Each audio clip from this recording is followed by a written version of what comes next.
प्रिय भाई और भौणी मैंने गौरवमय 77तम पवित्र साधारणतंत्र दिवस अवसर में आपण मानक मोर आंतरिक शुभेच्छा और अभिनंदन। आज आम इतिहास को गर्वर सह कांधरे बही चली आसी रूपेली नगर कटकर विशाल हृदय उपरे ठिया होइछि। कटक केवल एक पुरातन सहरर ना नुहे, यह आम उत्कलीय संस्कृति और सामाजिक प्रतिबद्धतार प्रतीक।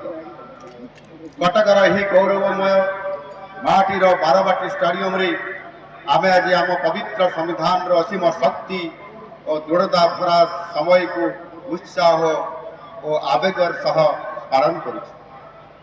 आम संविधान आमको न्याय, स्वतंत्रता, समानता और भातृभाव महान भाव में बांधि रखी।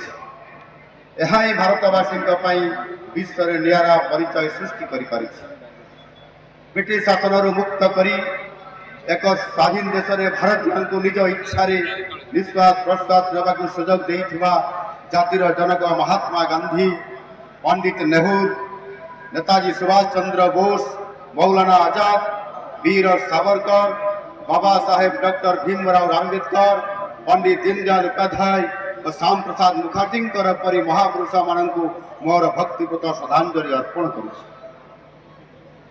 देशर स्वाधीनता और स्वतंत्र उत्कल प्रदेश गठन पाई आम राज्यर अनेक बरपुत्र त्याग बलिदान निदर्शन साजी आम समस्त प्रेरणा दे चली।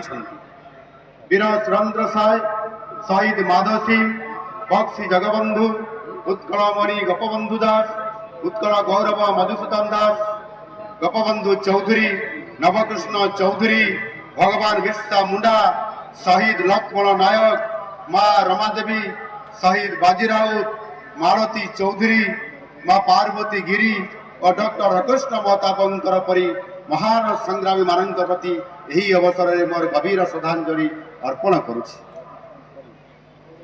देशर महान स्वाधीनता संग्रामी मानकर सहित भारत को मुक्तिर आलोक देखा संग्राम करितबा लक्ष लक्ष वीर संग्रामी मानक मध्य मोर प्रणाम जनाउछि।